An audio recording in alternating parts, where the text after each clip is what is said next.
Punjab assembly के बाहर खड़ा हूँ, फ्लेक्सेस लगी हुई हैं। रो क्यों रहे हो? रो रहे हैं, मेरा कमाने वाला ही कौन है जी। मैं नारंग मंडी का रहने वाला हूँ। तो ये बच्चे आपके सारे शुरू से डिसेबल हैं? नहीं, ये बाद में हुए हैं। पैदा सही होते रहे, कोई 10 साल बाद, कोई 8 साल बाद, कोई 5 साल बाद बीमार होते गए। तो डॉक्टर क्या कहते हैं, क्या वजह है कि ये बाद में डिसेबल हो रहे हैं? ये बोलते हैं ये आपने कजन मैरिज की है इसलिए हो रहे हैं। दुआ मैं सिंगापुर भी लेके गया था, मैं खुद भी गया था इलाज वास्ते। इधर क्यों बैठे हैं, इस जगह क्यों बैठे? परेशान हो गए, इधर बैठे हैं। चल हो सकता कोई ऐसा आदमी आए हमारा खर्चा उठा ले, क्योंकि इनकी मेडिसिन जो 1,20,000 की म्यू हॉस्पिटल से आती है। 1,20,000 की हर महीने की मेडिसिन आती है इन बच्चों की? हाँ जी। कमान वाला मेरा कोई भी नहीं। अल्लाह का शुक्र है, रब हिम्मत दी थी जिनी देर मैं कोशिश करता क्योंकि मैं खुद फर्नीचर पालिश का काम करना। पैसे ठीक कमा लेने से, लेकिन हुण मेरे ते काम नहीं होंदा कोई भी। 6 उम्रे कीते ने, काज ही कीता है। 5 वक्त मैं नमाज पढ़ना वा, लेकिन बीमारी ने बस ढा लिया। हुण साडे कोल किसी पासे कोई चारा नहीं चलता पिया। अस्सलाम वालेकुम, मैं हूँ सैयद साइम अली और आप देख रहे हैं लीडर टीवी। इस वक्त मैं बिल्कुल पंजाब असेंबली के बाहर खड़ा हूँ और मेरे पीछे अगर आप देखें कुछ फ्लेक्सेस लगी हुई हैं। फ्लेक्सों के ऊपर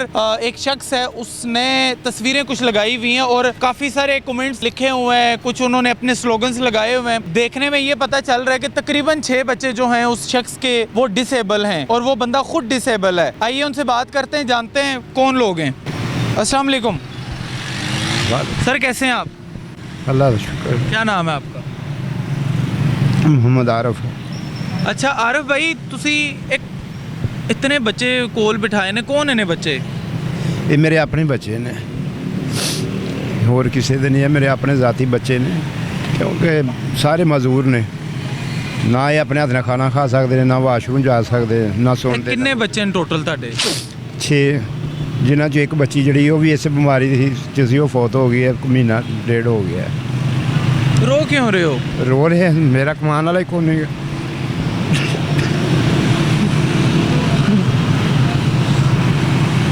मां जी रोन नाल मेरी गल सुनो, रोन नाल ते नहीं हाल निकलदा, रोन नाल ते नहीं हाल निकलदा। सारे बच्चे ताडे सारे डिसेबल हैं? सारे मेरे 3 बेटियां 3 बेटे हैं। एक बेटी जी 2 माह हो गए ने, वो मर गई है। ऐसे बीमारी नहीं मरी है। ते ताडे टोटल 6 बच्चे हैं, 6 एक फोत हो गए तो 6 डिसेबल हैं। हाँ जी। सही एक भी नहीं? तो नहीं है जी, बच्चे हुए 3 बेटे हैं, 3 बेटियां और सबसे बड़ी सी। तो फोत किस तरह हुई? ऐसे तो बेचारी बीमारी नहीं कोल के तो मर गई है। खुदा की कसम, देखने नहीं हो रहा मुझसे। अच्छा मुझे बताएं कि आप किधर के रहने वाले हैं, किस इलाके के रहने वाले हैं? जी, मैं नारंग मंडी का रहने वाला हूँ, ज़िला शेखपुरा। शेखुपुरा में? नारंग मंडी शहर है, वो रहने। तो ये बच्चे आपके सारे शुरू से डिसेबल हैं? नहीं, ये बाद में हुए हैं। पैदा सही होते रहे, कोई 10 साल बाद, कोई 8 साल बाद, कोई 5 साल बाद बीमार होते गए। तो डॉक्टर क्या कहते हैं, क्या वजह है कि ये बाद में डिसेबल हो रहे हैं? ये बोलते हैं ये आपने कज़न मैरिज की है इसलिए हो रहे हैं। अच्छा, कज़न मैरिज की वजह से है? हाँ जी, क्योंकि मैं यार 2 बच्चे जड़े हैं, दुआ मैं सिंगापुर भी लेके गया था, मैं खुद भी गया था इलाज वास्ते, लेकिन उधर की हुकूमत ने खर्चा इन्हों का बर्दाश्त नहीं किया, फिर वापस भेज छड़िया। ਤੇ ਤੁਹਾਨੂੰ ਕਿੰਨੇ ਭੇਜਿਆ ਸਿੰਗਾਪੁਰ, ਕਿੰਨੇ ਰੈਫਰ ਕੀਤਾ ਸੀ? ये अल शफा इंटरनेशनल हॉस्पिटल इस्लामाबाद। अल शफा? हाँ, इंटरनेशनल उन्हें भेजा सी, उन्होंने शाख है सिंगापुर, उन्हें सानू उत्थे भेजा है। खुदा की कसम, इनके आंसू नहीं देखे जा रहे। और इसके साथ ही अगर आप देखें पंजाब असम्बली है, और पंजाब असम्बली में अगर मैं बात करने लग जाऊंगा तो फिर लोगों को लगेगी बुरी।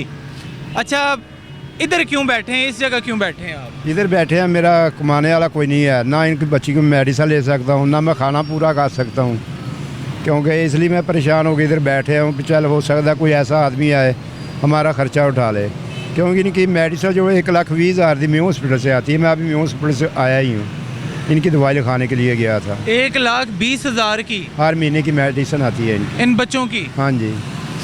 तो मैं कमान वाला मेरा कोई भी नहीं, मैं परेशान कि वो घर का बच्चे को पैम्पर लगा हुआ है? सारे पैम्पर लगे, सारे बच्चों को? हाँ जी, सारे पैम्पर लगे।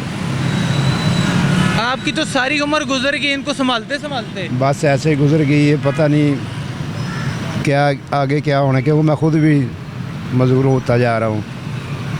मतलब ये इस मुसीबत, और मुसीबत तो खैर नहीं, औलाद को नहीं कहते, हाँ जी। एक जितना बड़ा ये सानिया है हाँ जी, कि क्योंकि 6 के 6 बच्चे डिसेबल होना मैंने ज़िंदगी में नहीं देखा भाई। बस परेशान हो के आन के बह गए हैं। चलो हो सकता कोई गवर्नमेंट ही साढ़े नाल तावन करे। आपकी उम्र कितनी है? मेरी 55 साल उम्र है। 55 साल में आपने अपनी हालत ही ख़राब कर दी। हर मैं बीमार जू रहना तो ठीक है नहीं गा, मैं कोई भी ठीक होगा तो फिर है ना। अच्छा, 55 साल के अंदर कैसे बच्चों को, कैसे इनको पाल रहे हैं, किस तरह से इनका, ये तो बहुत, एक बच्चा पालना बड़ा मुश्किल है। हाँ जी, बस अल्लाह का शुक्र है, रब हिम्मत दी जिनी देर मैं कोशिश कर रहा, क्योंकि मैं खुद फर्नीचर पालिश का काम करना हाँ, तो मैं पैसे ठीक कमा लेने थे, लेकिन हुण मेरे से काम नहीं होंदा कोई भी, क्यों मैं बाहर भी गया हाँ कारोबार वास्ते, बच्चे बीमार हो गए, फिर मैं वापस पाकिस्तान आ गया था।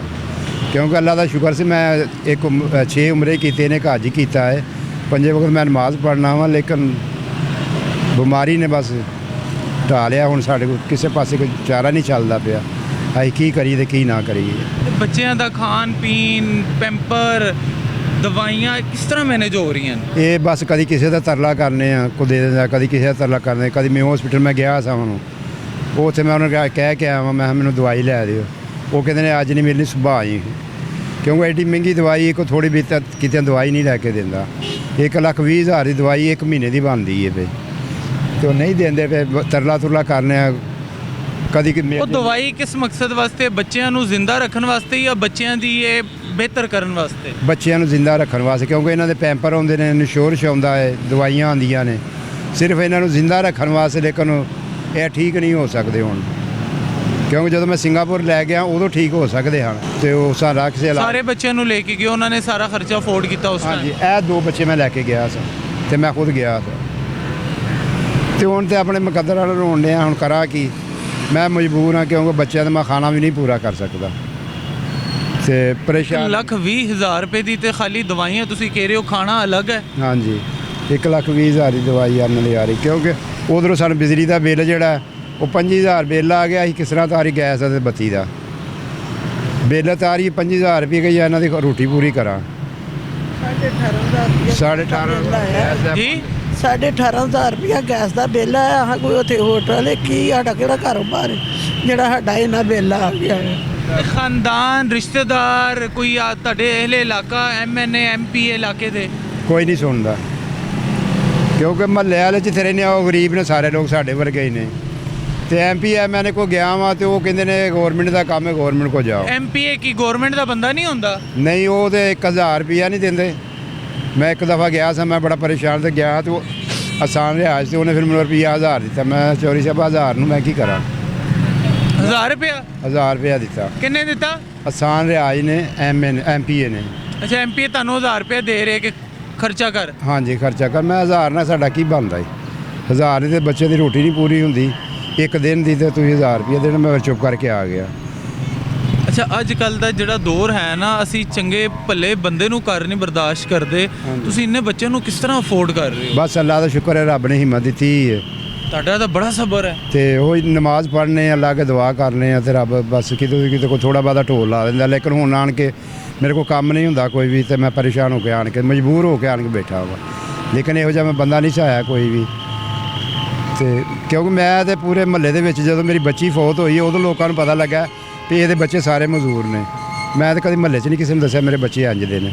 अच्छा, उस तो पहले लोगों को पता सी कि सही है? हाँ जी, सारे ने तुसीं मतलब पता ही नहीं लगन दिता? पता ही नहीं लगता। मैं जिहड़ी मस्जिद च नमाज पढ़न जाना, वो मस्जिद वाले नहीं पता है। जो फिर मेरी वड्डी बेटी जिहड़ी मजदूर है, वो फौत हो गई, महीना डेढ़ हो गया, फिर मस्जिद का जो जनाजे ते आए, तो फिर उन्होंने पता लगा कि ये सारे बच्चे ही इंज दे ने, लेकिन मैं किसी ने कोई पता कभी बाहर ही नहीं कढ़िया बच्चों को। ऐ हुण रोज़ सदका बच्चों लैके मैं इत्थे बैठा हाँ।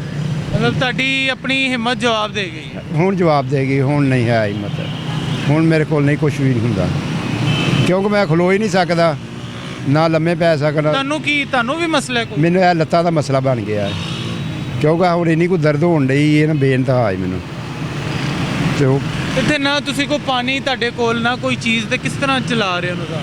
पानी बस आ बोतल एक रखी, जदों किते लोड़ पैंदी जा के बोतल भर के लै आई दी कितों। ते बच्चों के पैंपर वगैरह माँ चेंज कर दी? हाँ जी, माँ उन्होंने चेंज कर दी, क्योंकि इन्हों की माँ ही इन्होंने सामभदी, वो ही सारा काम करती, उन्होंने की सामभदी, नाल मैनूं भी बेचारी सामभदी है। अच्छा मां जी, मैनू ये गल दसो कि ਇਹ ਤੁਸੀਂ ਤਕਰੀਬਨ 5 ਬੱਚਿਆਂ ਨੂੰ ਪਾਲ ਰਹੇ ਹੋ ਆਪਣੀ ਜ਼ਿੰਦਗੀ ਦੇ ਵਿੱਚ ਸ਼ੁਰੂ ਤੋਂ ਹੀ। ਕਿਸ ਤਰ੍ਹਾਂ ਇੰਨੀ ਹਿੰਮਤ ਅੱਲਾ ਤੁਹਾਨੂੰ ਦੇ ਦਿੱਤੀ, ਮੈਂ ਇਹ ਸਮਝ ਰਿਹਾ।